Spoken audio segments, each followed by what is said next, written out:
정부가 어제 불법 사금융 근절 대책을 발표했습니다. 어제 발표된 주요 정책 대부분은 이미 민주당의 지난 총선 공약이자 당 차원에서 오랫동안 준비해왔던 내용들입니다. 대법 등록요건 상향, 불법 대법 행위에 대한 처벌 강화, 그리고 반사회적 불법 대부 계약의 원금과 이자를 모두 무효화하는 안입니다. 저를 포함해 여러 민주당 의원님들이 대표 발의한 바 있고 민주당 중점 법안으로도 지정되어 있습니다. 정부가 이제라도 큰 틀에서 진전된 정책 방향을 발표한 것은 다행입니다. 그러나 윤석열 정부는 다른 한편에서 오히려 불법 사채를 조장하는 듯한 행보를 보이고 있습니다.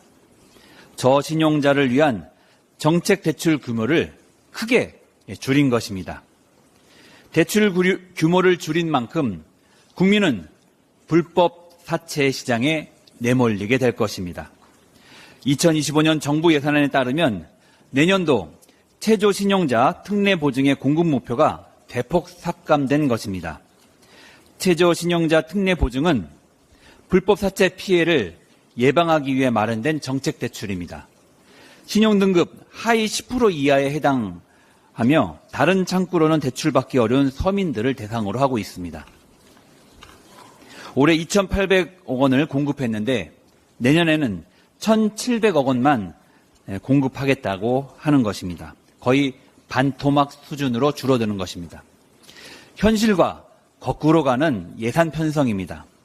불경기와 고금리가 이어지고 있습니다. 서민의 대출 수요가 늘고 빌린 돈을 상환하지 못해 정부가 대신 상환하는 대의 변제도 많아졌습니다. 이런 상황에서 정부는 최저신용자 특례 보증 사업의 보증 예산을 올해와 같은 수준으로 편성해버렸습니다. 실제로 공급할 수 있는 대출금은 줄어들 수밖에 없게 된 것입니다. 서민 금융을 줄이면서 불법 사채 문제를 해결할 수는 없습니다. 정부가 불법 사채 근절을 외치면서 정작 서민의 급전 수요에 대해서는 나몰라라 하는 것이 아닌지 우려됩니다. 윤석열 정부에 촉구합니다. 불법 사채의 근본적 해결을 위해 서민금융 지원을 더 강화해야 합니다.